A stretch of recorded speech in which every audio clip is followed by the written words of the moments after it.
Okay, here we go. Mhm. Welcome to What the F is Going On in Latin America and the Caribbean, a popular resistance broadcast of hot news out of the region, in partnership with Black Alliance for Peace Haiti Americas team, Code Pink, Common Frontiers, Council on Hemispheric Affairs, Friends of Latin America, Interreligious Task Force on Central America, Massachusetts Peace Action, and Task Force on the Americas. We broadcast Thursdays at 4:30 p.m. Pacific, 7:30 p.m. Eastern, right here on YouTube Live, including channels for The Convo Couch, Popular Resistance, and Code Pink. Post-broadcast recordings can be found at Apple Podcasts, Spotify, Telegram, radindiemedia.com, and now under podcasts at popularresistance.org. Today's episode, bearing 200 years of the Monroe Doctrine. And I'm really pleased for all of you to meet our guest today, activist, friend, and Venezuelan Vice Minister of Foreign Relations for North America, Carlos Ron. He's joining us live from Chile this evening. And we're going to have him talk to us about the Monroe Doctrine, specifically focusing on South America and what Simón Bolívar experienced in his life, and how this whole U.S. foreign policy has extended through today. And so let me give you all just a brief background as to what the context of the Monroe Doctrine is. I'm sure most of you know, but let me just do this for educational purposes. The Monroe Doctrine, first articulated by U.S. President James Monroe on December 2nd, 1823, making this year 200 years, is a United States foreign policy position that opposes European colonialism in the Western Hemisphere. It holds that any intervention in the political affairs of the Americas by foreign powers is a potentially hostile act against the United States. The doctrine was central to American foreign policy for much of the 19th and early 20th centuries. The doctrine remains in place today as a pillar of U.S. foreign policy towards Latin America and the Caribbean, and no longer exclusively applies to European powers. So welcome, Carlos. Really wonderful to have your time today. I'm very glad to be here. So maybe for the audience, we should start with 1823 and what that meant for South America and the Caribbean. Well, I'll leave it. Maybe I'll even start a bit earlier than that. But I think we have to think about the foundations of the United States of America, and the ideologies that came forth with the success of 13 colonies that managed to break away from the British Crown and form, a new republic. In a sense, the process of independence was different from North and South America, something we don't really, usually talk about. But it's different in the sense that, they were sort of inverted in order. You really had a break, when the Pilgrims came to North America, and then all the other colonies started to be, settled. They were really already breaking off from their relationship to the crown and starting a new society.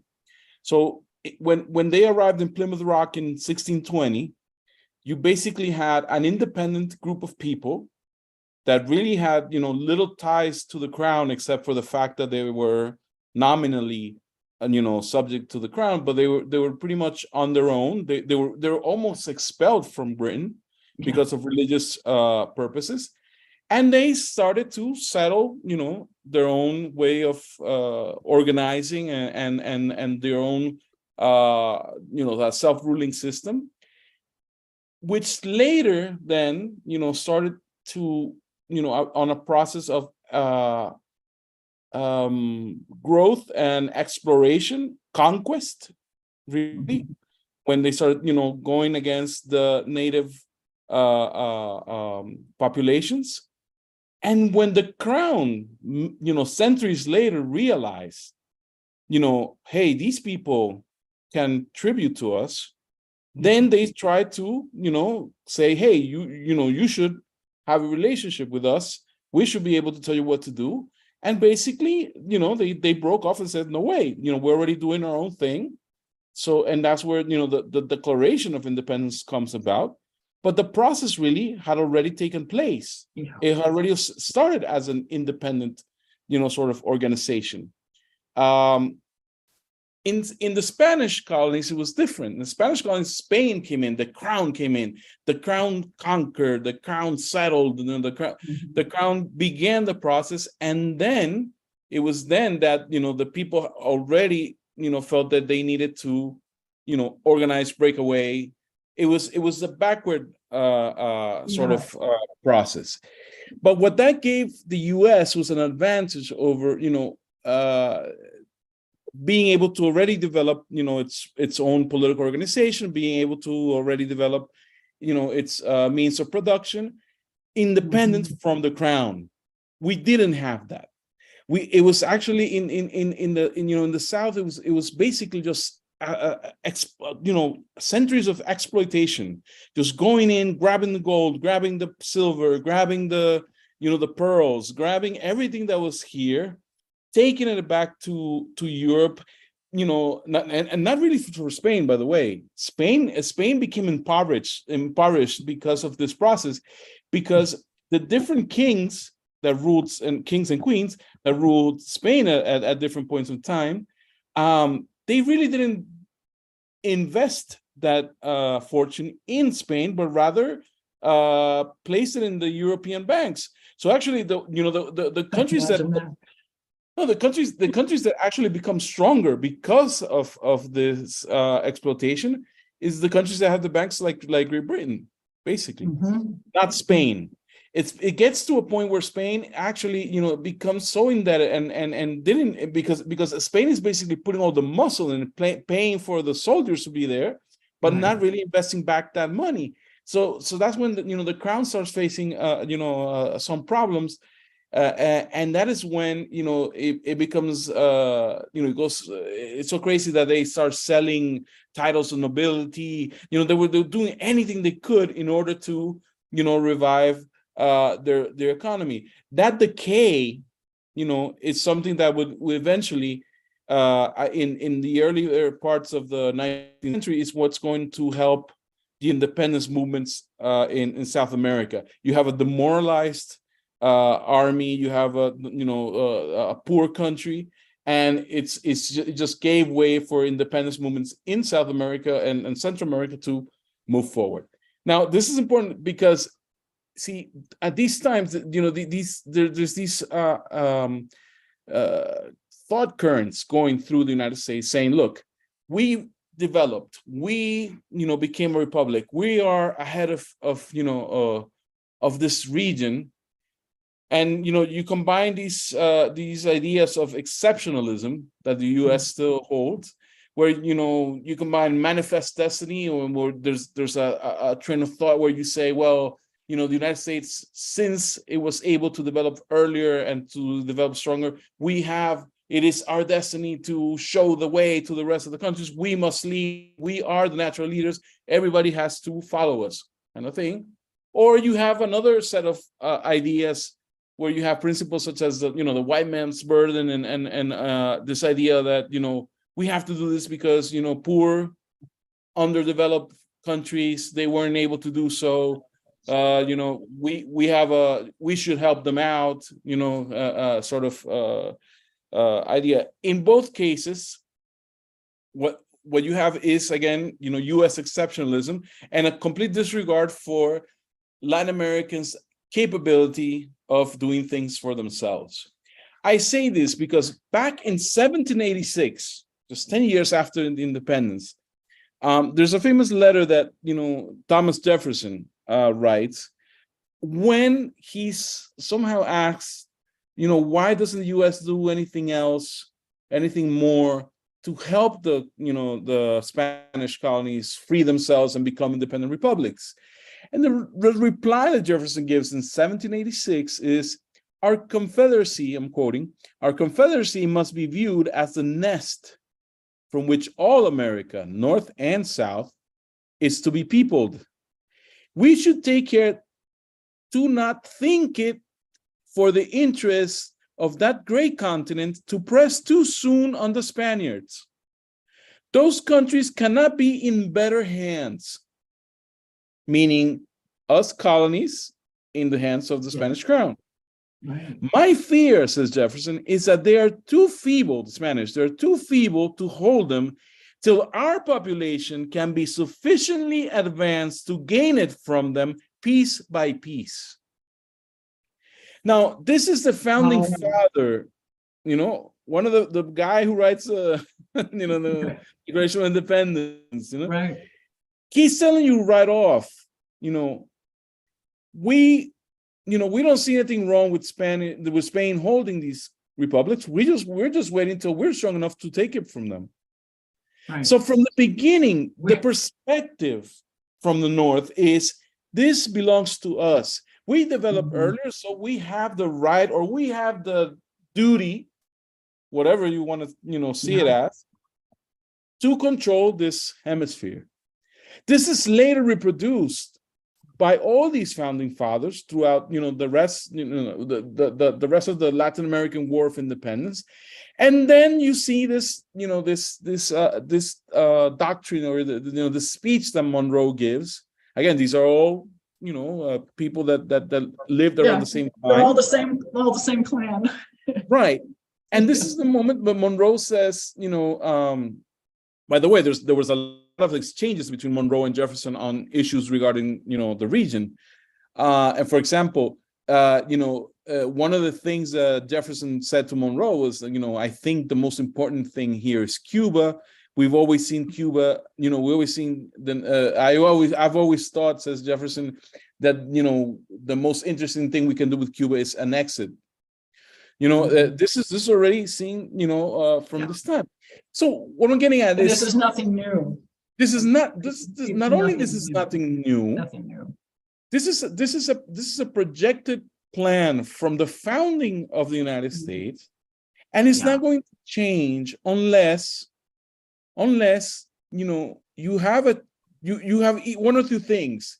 Either Latin Americans renounce completely to their independence and their expectations of being a sovereign continent, or the United States adopts something different from an imperialist perspective on the region. And that's why those things haven't happened.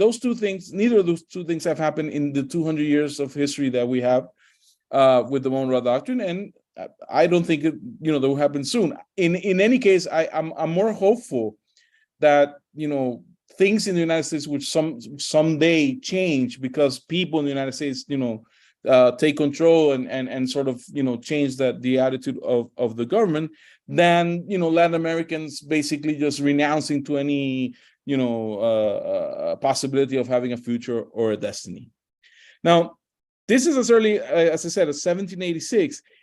Meanwhile, this is the same year that Francisco de Miranda, who's the precursor of Latin American independence, who's a very important figure because he was a wonderful military strategist. He fought in the U.S. In the American Revolution. He fought in the French Revolution, and he basically leads or begins the movement of independence in South America. The flags that you see, yellow, blue, red, in Venezuela, Colombia, and Ecuador today, were his design. The name Colombia is his making.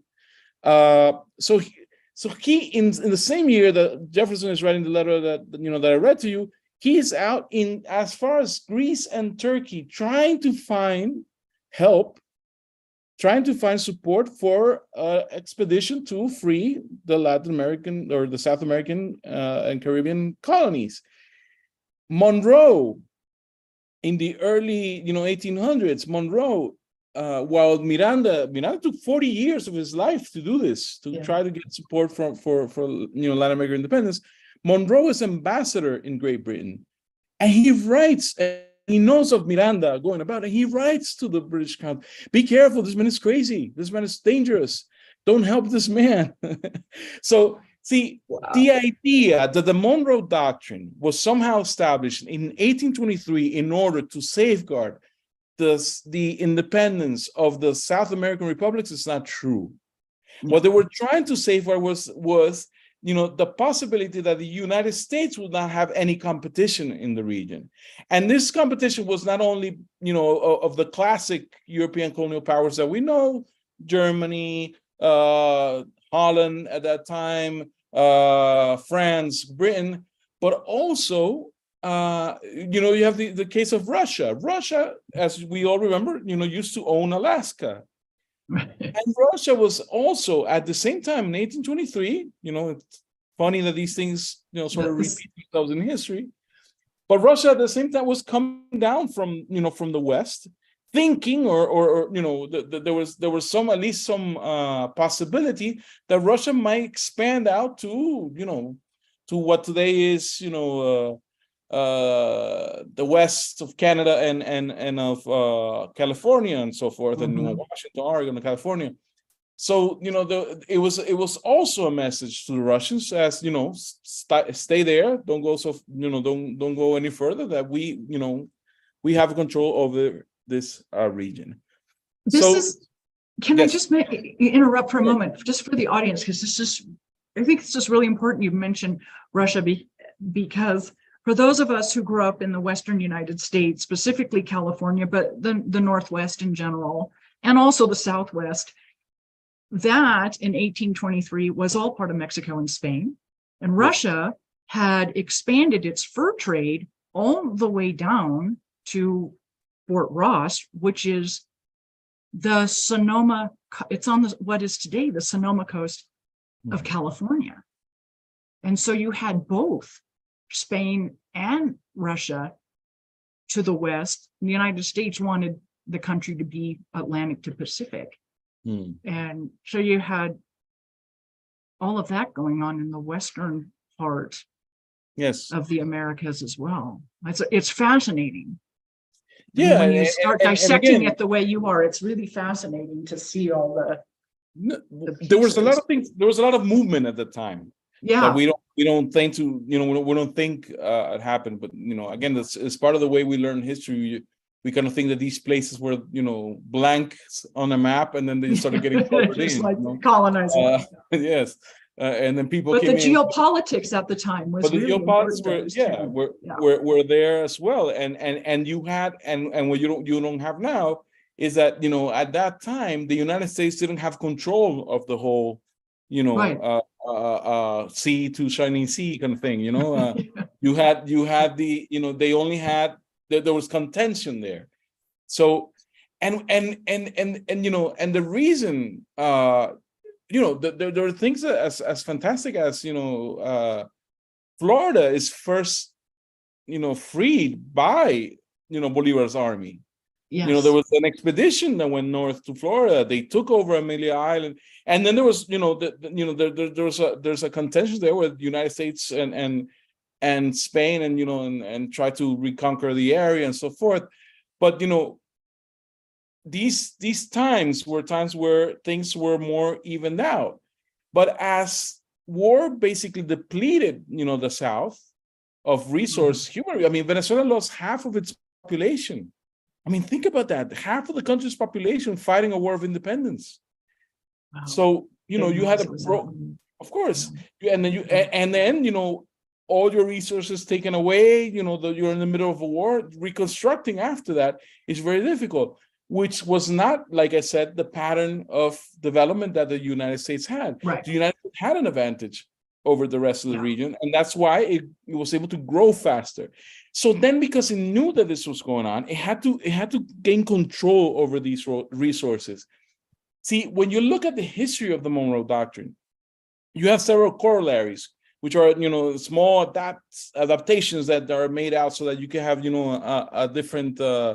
at different moments expand or explain or deepen the meaning of the doctrine. But here you begin to see how the United States vision just starts growing.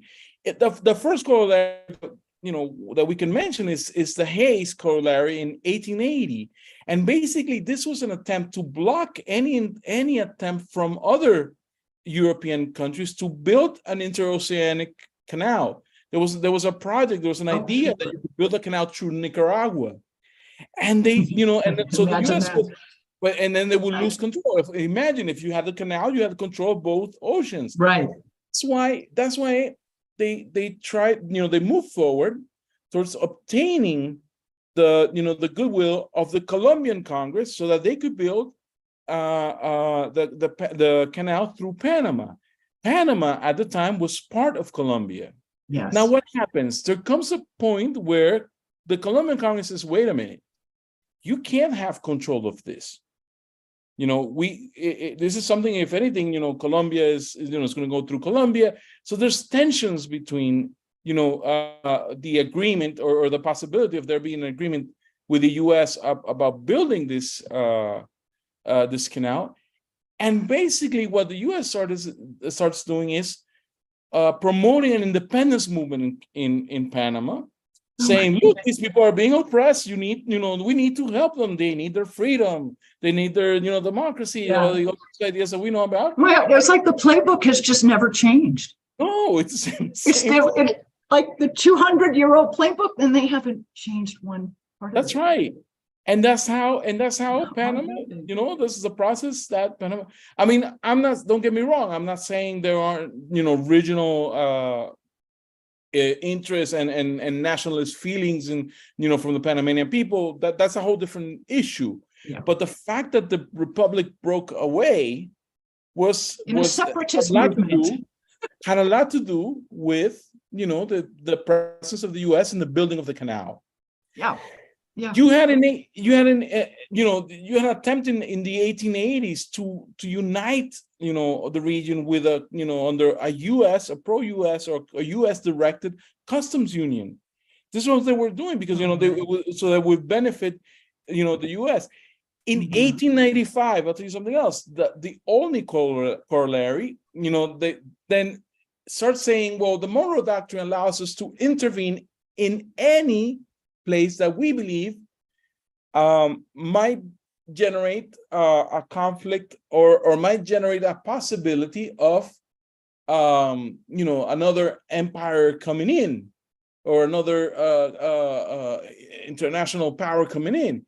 It's 1885 is an interesting date for Venezuela because this is where this contention with Great Britain that we're still carrying today with Guyana over this territory that Venezuela still claims. Well, this is the moment where the United States comes in, sides with Venezuela or with the Venezuelan claim.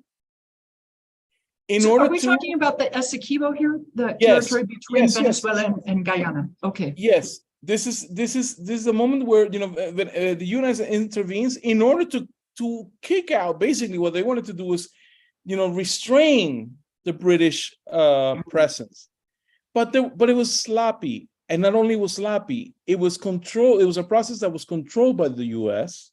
by U.S. interests and not by Venezuelan interests because we're in the middle of civil wars.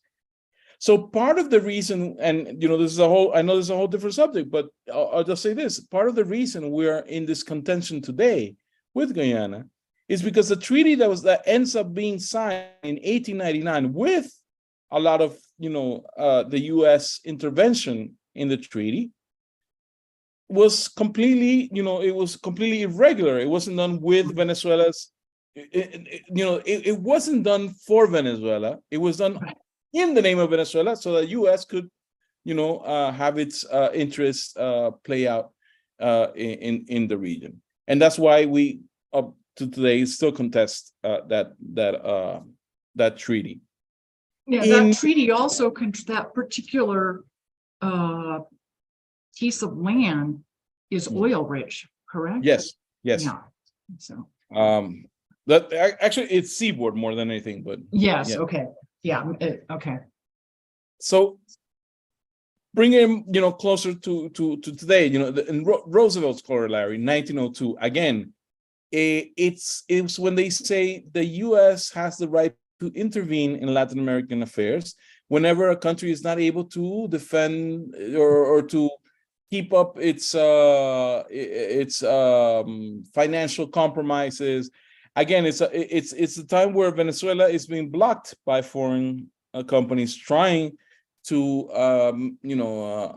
make us pay some debts and so forth. And the United States basically intervenes, saying, we have the right to come in and organize whenever a Latin American country is not able to organize its own finances or its own affairs. Again, what we see is how this document or this doctrine became really a tool that you stretch it, every year, with something different, and you justify American or U.S., I should say, intervention into any of the internal affairs of our countries. I'll give you one last corollary, just so you see the extent of this. In 1912, the Lodge Corollary basically says that U.S. has the right to intervene even when there's the possibility of foreign interventions by private interests, foreign private interests. There was a moment that Mexico was thinking about selling part of the Magdalena Bay, which is in Mexico's west coast.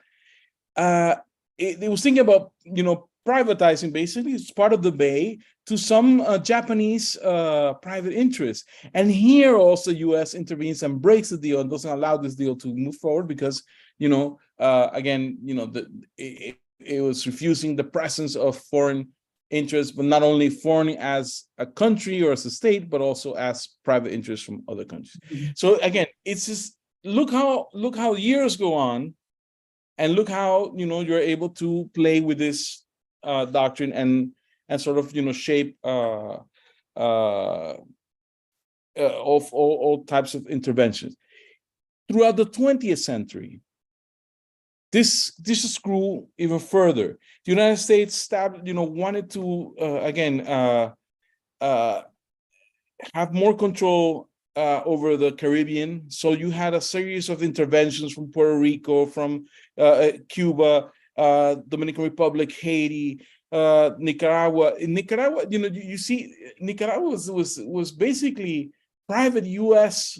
citizens going there and taking over, land, and then the U.S. coming in as a country backing up these. It's as if today, I don't know, something like Blackwater type of, William Walker's folks. So we'll somehow come in and take over land, and then you have the whole country coming in and backing that up and supporting that. Yeah. It was the whole doctrine throughout the end of the 19th century, the 20th century, and even some of the 21st century has been, a tool for occupating territories, Puerto Rico, Nicaragua, Haiti, Panama, appropriating, customs like they did in the Dominican Republic, taking control of the oil production like they did in Mexico, like they did in Venezuela, taking control of the mines like they did in Peru, in Bolivia, in Chile, taking control of, even the meat production like they did in Argentina, of finances like they did in Brazil, is a way, to justify all these sorts of intervention against our region, and against the sovereignty and the will of the Latin American people. That's what I have to, it's just, I'll say this again, it's just the same. You've mentioned the Nicaragua Canal. Okay, that's still in play today. That's an incredibly hot subject now. And it's, in my opinion, and I'm sure yours as well, it's part of the whole anti-Ortega government narrative coming out of the state and out of the United States. The foreign investment by Japan in Mexico just it's, so today it's Russia, China, Iran, India, all these other foreign investments in the hemisphere that the United States is trying to push out. I think it's probably too late for that. But it's just, It's the same. Now the modalities vary because you see during the 20th century, and this is probably the most painful of all of these histories. I mean, just between 62 and 68, you had at least 14 coups d'etats in the region, where you either had the CIA acting, or you had outright marine invasions like in the Dominican Republic in 65. So for humanitarian purposes, that was the yes, first well, invasion. of course, they promote freedom and democracy and these things. So NPR, yeah. So really, what we see, is a very violent type of intervention, which I think sometime after the Vietnam War, and after Chile, I would have to say, and after the coup of 73 in Chile, it really becomes more difficult to. It's not that it didn't happen. There were other instances where it happened afterwards, but it became less acceptable in U.S. public opinion to have these outright, violent outbursts. I mean, you had, there's maybe because you started seeing images of these repressions and the torture and which we don't see so much today. So strategies has to already start changing. Chile was a moment, this year is the 50th anniversary of the coup against Salvador Allende, who was a democratically elected, leader who happened to be from the left. But what he was trying to do was, a program that basically, increased access to housing, democratized healthcare, education, land reform, all these things that have been the historic needs of Latin America. This is not extraordinarily revolutionary. It was revolutionary in the sense that, you didn't have this before. Now you had somebody with the guts to do it. But it wasn't privatizing. It wasn't a revolution in the sense that you were the state was going to expropriate everything and take over all the means of production. It wasn't that. It was a social transformation. They wouldn't have it, and the attack against Chile and against Allende was something that was where you combined both the military aspect and the violent aspect with other tools from the toolbox, the economic sanctions, make the economy scream. Yeah. Well, we've seen the type of interventions that we've seen since, the more time goes by, have taken that shape. See, today, where we see the blockade against Venezuela, the sanctions against Nicaragua, the sanctions against Cuba, these are all parts of this other type of tools that the U.S., under the same principles of the Monroe Doctrine, is using. Is cutting out your finance possibilities. Is cutting out the possibility of you selling your products. It's a media attack in all fronts of from social media to journal or broadcast and print, broadcast, every type of information is diplomatic. I mean, you've seen the thing they try to do with Venezuela, recognize somebody as a different president in order to block diplomatically the country. So there's take the embassy different modalities, even and look out, because there's I would say two very interesting modalities that we don't often look at, but there's intervention in the religious sphere. Yes, missionaries and some that don't really have a religious agenda. They have a subversion agenda of another type. And there's interventions in the NGO sphere. With this idea, we're doing humanitarian work and we're trying to help people out. Basically, they're channeling money into subversion of democratically elected governments that are not lined up with the State Department's idea of what this region should be. So when we think about today, today's Monroe Doctrine, first of all, we have to remember the vision is the same. That hasn't clearly, and I mean it's and from day one. day one is the same. Yeah. We are seen as part of the U.S. Belong to the U.S. The other thing that you have to see is that the the the way you implement the doctrine changes. You Mm. may even have, during the Obama administration, you had Kerry come out and say, the Monroe Doctrine is over. This is it. There's no, this conciliatory type of discourse that then every so often comes out, only to have Bolton reverse that when the Trump administration say, no, we're promoting the Monroe 2.0. The Monroe Doctrine is alive and well. And He it's a said that 2.0. from Miami. We're in a new high tech, type of promotion. So that's what you really, that's what we really have nowadays. Now, Terry, one thing that I wanted to just show and to comment, and that we say that there are two currents in this region. We say that there is this, idea of Monroe, and we from Venezuela, but from all other countries as well, we contrasted them with the ideas of Simon Bolivar, which we think are important, and the Bolivarianism that gave the name to the Bolivarian Revolution, to this project that Hugo Chavez has moved forward, but other people also recognize themselves in the same project, because the project that what Bolivar fought for, what his idea was that this would be an independent region, a sovereign region. He fought for something that he called the equilibrium of the universe. This idea that you have forces that have to balance each other out, that no one force should be able to overexpand or impose itself over others, but that you have different poles or different regions sort of balancing their interests in order to have, which is the only way, as Bolivar described it, that you can achieve sustainable peace.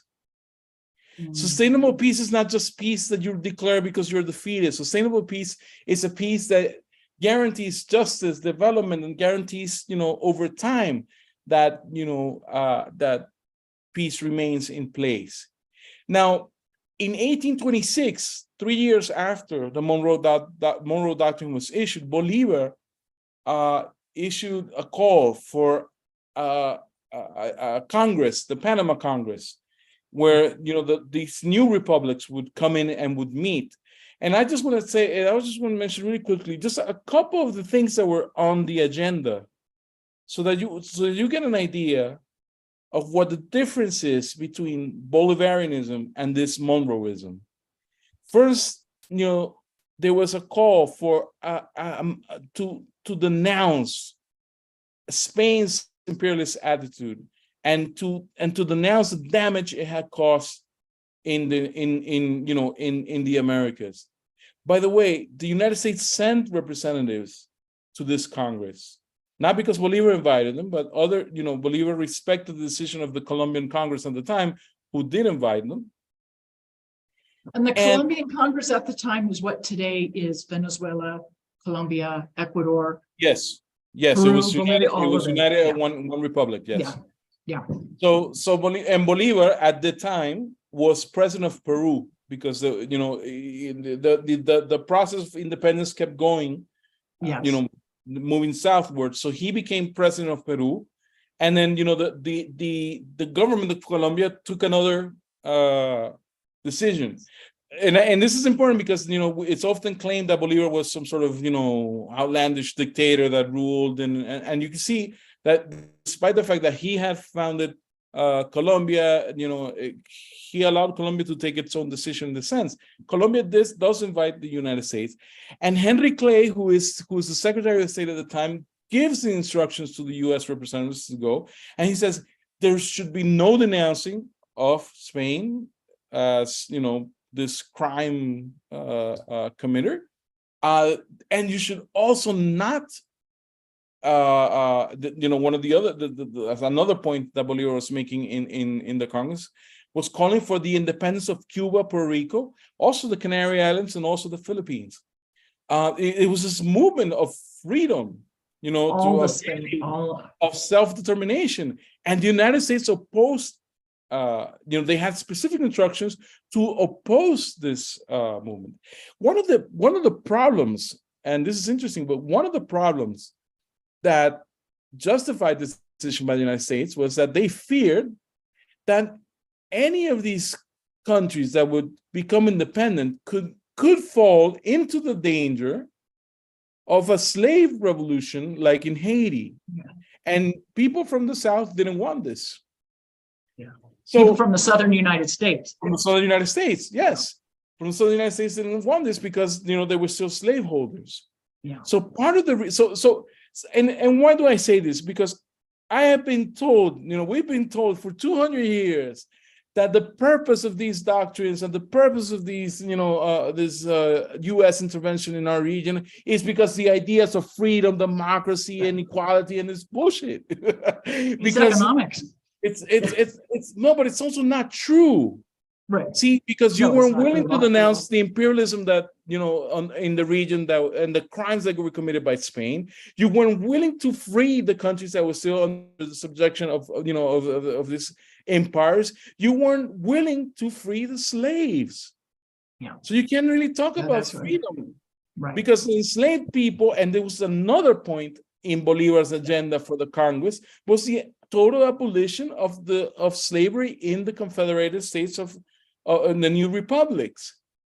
So when you see what the two projects are, there's only one project that defends human rights. There's only one project that defends self-determination. There's only one project that defends freedom and your right to choose your own form of government. And it's not Monroe's project. No. It was Not at Bolivar. all. It was Bolivar's. So- with the Panama Congress and the U.S. giving, the instruction not to denounce Spain, and with Bolivar wanting to continue the liberation of the Spanish colonies, including the Philippines and the Canary Islands. I mean, that goes right back to what you were saying, that the United States was just waiting for Spain to become so weak they could take the colonies for themselves, which eventually they took the Philippines. I mean, it's very, oh, there you are. Okay, you're back. Sorry, I lost you for a second. Yeah, I was saying what regarding the Panama Congress and the U.S. instructions not to denounce Spain, and Bolivar wanting to denounce Spain and continue freeing the remaining Spanish colonies, including the Canary Islands and the Philippines. And that goes right back to what you said earlier, where the U.S. was just waiting for Spain to be so weak it could just finish taking the last of the empire. Right. Yeah. Because that's actually what happened. When in the Spanish American War, that's precisely what goes on. You have the United States getting control of Puerto Rico, of Cuba, and also the Philippines. So then you had that allowed the U.S. to have a country, complete map of resources from the Caribbean, but also from the Pacific. Exactly. Yeah. Again, global hedge money. In the interest of the growth of the United States as a country, as an empire. Yeah. I know you don't have much time left, and I wonder if there's just one thing I can have us talk about quickly. This being the 200th 200th anniversary of the Monroe Doctrine, 2023. One of the things that, and you know this because I've seen you throughout the hemisphere, it's beginning in October, I would start, it started way before then, but let's October 2020 in Bolivia with the presidential elections there and the return of the MAS to power, and then going on to the Venezuelan National Assembly elections in December of 2020, and then all through 2021, we had elections in Nicaragua, in Ecuador, in Venezuela again, in Honduras, and through 2022 in Chile, in Colombia, in Brazil. And I was, as were you, we were international election observers in many, if not all of those elections. To me, what I see today, having looked back at 18 months of elections, the people south of the United States, Latin America, and the Caribbean voted principally for national sovereignty, natural resource sovereignty, which your former foreign minister was so clear, Jorge Ariaza was always so clear at stressing natural resource sovereignty along with national sovereignty. And so people voted for those two things. And I believe they also voted for governments that were proposing an economic system beneficial to the majority of the citizens. And that could be anything from, social democratic to revolutionary left. Sure. It's a spectrum of economic solutions. It's not any one. But to me, that has really consolidated, I don't want to say liberation, because that's been, the people south of the United States have been fighting for that for 500 years. But it, to me, is almost as if the Monroe Doctrine is being ended in the South, in Latin America and the Caribbean. The people are ending it on their own. Anything the United States does at this point is going to be reactionary, not proactive. It's going to be a reactionary thing, because the movement to absolve the Monroe Doctrine from the hemisphere is coming from the South. And I think all these electoral results really, they don't just emphasize the change in government, they emphasize what's happening on the ground with the people. Yeah. And how they voted, because these are constitutional changes through the electoral process. They're not hot revolutions. These are what the people have expressed at the polls that they want, en masse across the hemisphere. I wish we could do it in the States. Well, the problem is that that's actually when the Monroe Doctrine gets triggered. See, whenever it's not the first time that we've expressed our will to do one thing or the other. Again, if you going back to the example of Chile in '73, in 1970, people elected Salvador Allende to do precisely those things. To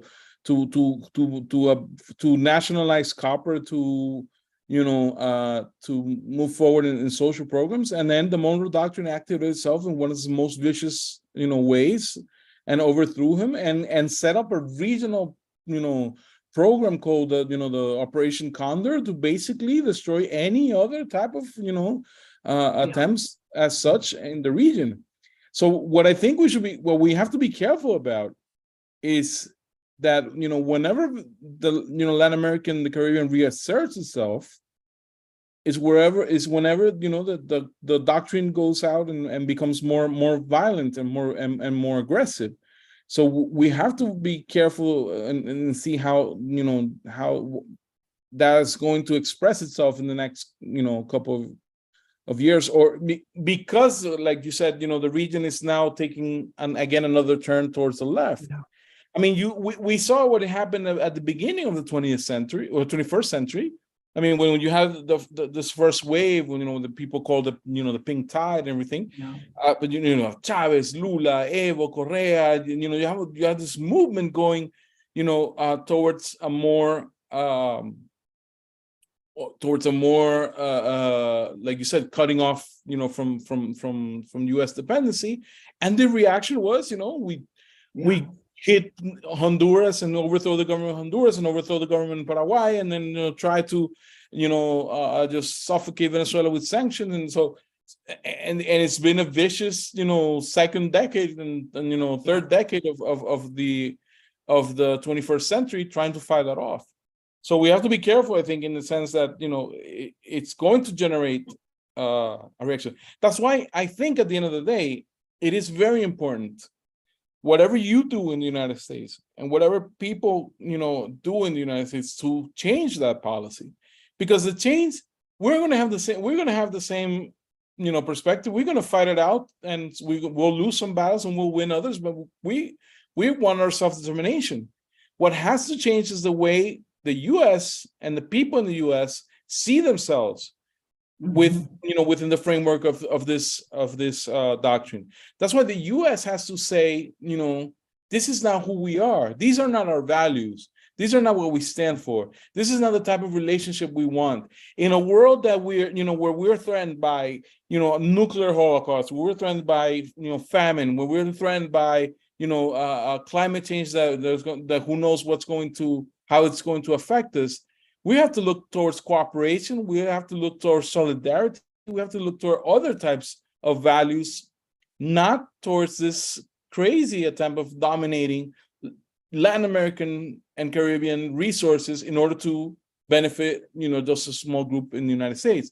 It's up to, I think that's where the responsibility comes in place for the movements and the people of the United States to, struggle to change that policy and change that relationship. And you'll be surprised, when you study Latin American history, you realize that a lot of movements, especially during the Cold War, which wasn't cold in Latin America, it's a hot war in Latin America. Right. Yeah. But during that period called the Cold War, there were a lot of countries there were a lot of movements that were not, anti-American. They were not, they were not even communist. It's very difficult to say, for example, that Jacobo Arbenz in 1954 was a communist leader in Guatemala, but he was trying to do a land reform, and the United States blocked it. Every time that you see, an attempt at justice for Latin America, the United States comes in and has sort of pushed that possibility out. So there has to be a point where the United States, the people of the United States say, this isn't what we stand for. This is not what we want. This is not where we want our resources to be spent. We want a different type of relationship with, one of cooperation. And you'll be surprised how much of a positive reaction you will receive from this continent. Well, I just want to, just for the audience, the pushback from the United States, the aggressiveness when you mentioned, Arbenz in Guatemala wanting land reform, and now today, you see, like in the past month, the progressive narrative that and it's getting exceedingly more progressive from Mexico, from the president of Mexico, and this really strong anti-AMLO narrative coming out of the States now. Of course, Mexico's getting ready to go into presidential elections. So the timing is not, because AMLO's pretty much saying the same things he's said since he was mayor of Mexico City. Right. But going into the elections in 2024, you've getting this really, really strong anti-AMLO narrative out of the States. So, it's always something. There is always that pushback from the States to maintain control and maintain its model and its hegemony of the hemisphere and most of the global South. I would the intervention in Africa is extraordinarily aggressive as well. But I am happy you still have faith in the American people to make change. Because I think we do too. And I just want to tell the audience there's a really great forum that's going to be taking place the 28th and 29th in Washington, D.C., 28th and 29th of April. It's the Latin American Policy Forum, and it's called Burying 200 Years of Monroe Doctrine. And it's about, it'll be 4 panels in discussion of, the panels are theme-based, not country-based. One panel is on sanctions, so there'll be a very in-depth conversation on Venezuela attached to that panel. But it will talk about U.S. policy towards the region and also offer from Latin America and the Caribbean alternatives, what the people have created for themselves outside of the United States. And so it's an extraordinarily important time for that forum and a good opportunity. If you can go to DC and physically attend, terrific. Otherwise, it will be live stream. You can participate that way as well. You can register for the live or virtual event at americaspolicyforum.org, and I will put that in the chat. It's also in the program notes on the YouTube channel. So just give a plug for that because it's a great time for people in the United States and outside the United States to exchange ideas and what's possible, what needs to happen to create a peaceful hemisphere, a peaceful world I would say so. So Carlos, I know I kept you way over your allotted time. I apologize, sort of. Oh, this is I'm always so happy to have your time, and you're so insightful, and everything you shared with us for this episode is just really so important for us all to hear and learn from, and I'm really grateful for that. well. Thank you for the opportunity, and this is very. I like talking about this because it's a way of seeing the whole picture. Yeah. You often don't get a chance to see it, put everything in that framework, and I think it's really important so that we can really understand the story of the relationship between our regions. But yes, always happy to be here. Yeah, I'm happy you had time for the episode. So and I love the Monroe versus Bolivar. I mean, that just is perfect in very for people to understand, and the difference between the two is really paramount for the region. So thank you again, and I just want to thank the audience. We had a really nice live turnout for you this evening. So for the audience, you've been watching What the F is Going On in Latin America and the Caribbean. We're a popular resistance broadcast. You can find us every Thursday, 7:30 p.m. Eastern on YouTube Live, on the Convo Couch, Code Pink, and Popular Resistance YouTube channels. Post-broadcast recordings can be found on Apple, Spotify, or wherever you get your podcasts. So thank you again, Carlos. And for the audience, we'll see you next Thursday. Take care.